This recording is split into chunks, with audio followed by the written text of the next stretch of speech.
ये है राहुल, जो पेशे से एक डिजाइन इंजीनियर है। राहुल ने 2002 में संत श्री आसाराम जी बापू से मंत्र दीक्षा ली थी। 2023 में बापूजी के निर्देशानुसार राहुल ने राजस्थान के डुंगरिया में जप अनुष्ठान शुरू किया था।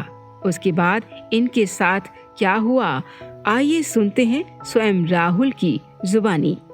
मैंने 2002 में परम पूज्य गुरुदेव से अमृतसर में ही दीक्षा ली थी उनके अवतरण दिवस पर।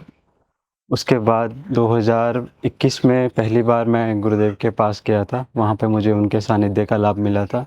उसी दरमियान गुरुदेव ने मुझे एक अनुष्ठान करने के लिए बोला था, पर अनुष्ठान का स्थान और समय गुरुदेव ने नहीं बताया था, जिसके लिए फिर मैं वापस 2023 में गुरु पूनम के निमित्त गुरुदेव के पास पहुंचा और गुरुदेव ने मुझे जोधपुर में ही 6 महीने रुकने के लिए बोला था।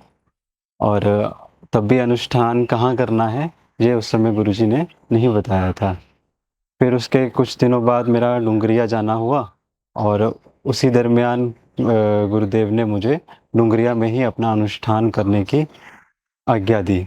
और गुरुदेव के दिशा निर्देश के अनुसार जैसे जैसे गुरुदेव ने जो जो बताया वैसे वैसे मैंने अपना अनुष्ठान प्रारंभ किया और अब उसी हिसाब से साधना करनी शुरू कर दी। और इन्हीं दिनों के बीच में दिसंबर जनवरी के महीने में एक रात को मैं जप कर रहा था। जप करते करते मेरे को थोड़ा झपकी जैसा लगा और तुरंत ही मैं देखता हूँ कि मेरा जो शरीर है वहीं पे पड़ा हुआ है और मैं उसमें से बाहर हो गया। और मैं अपने शरीर को अपनी आंखों से देख रहा था और थोड़ी ही देर में सामने देखा तो गुरुदेव भी मुझे सामने प्रत्यक्ष दिखाई दिए। मैंने गुरुदेव को प्रार्थना की कि बापू ये मेरे साथ क्या हो रहा है। तो बापू मुस्कुराने लगे। तो थोड़ी देर बाद गुरुदेव ने मुझे बाहर जाने की तरफ इशारा किया। तो मैं कुटिया के अंदर था, तो कुटिया से मैं दीवार से एकदम सहज ही निकल गया। बाहर निकला, कुटिया की बाउंड्री में मैं घूमा, वहाँ पे भी मुझे गुरुदेव के दर्शन हुए। छत पे मुझे वापस गुरुदेव के दर्शन हुए।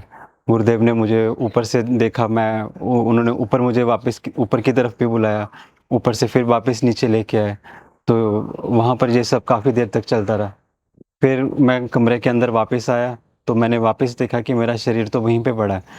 मैंने उसमें घुसने की अपनी तरफ से पूरी कोशिश की, ऊपर से बैठ के, लेट के, हर तरीके से मैंने जाने की कोशिश की, पर मैं उसमें जा नहीं पा रहा था।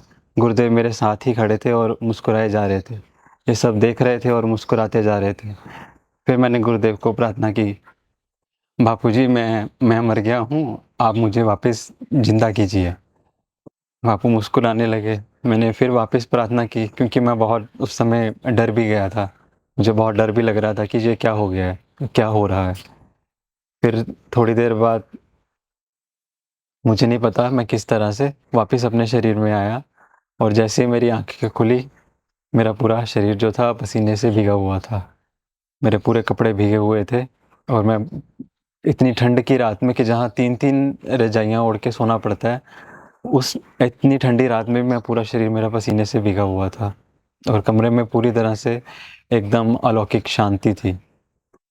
मैंने अपना जो नित्य कर्म था माला का वो पूरा किया। पूरा करने के बाद मैं अपने नित्य कर्म में लगा रहा, पर अगले जो दिन जो बीते उनमें मेरे को ये समझ में नहीं आ रहा था कि ये मेरे साथ क्या हुआ है। क्योंकि ये अनुभव हो जाने के बाद में एक अलग सा ही मैं अनुभव कर रहा था, जो मैं ना किसी को बता पा रहा था, ना ही मुझे ये समझ में आ रहा था कि इसका समाधान कौन करेगा। फिर कुछ दिनों बाद सौभाग्यवश मेरा गुरुदेव के साथ वापस मिलना हुआ और जब मैंने गुरुदेव के सामने ये रखा और रखने के बाद में जो गुरुदेव ने प्रतिक्रियाएं दी, तो उससे मेरे मन में ये जो विश्वास था कि बापू उस समय वहाँ पे आए थे, वो और दृढ़ हो गया।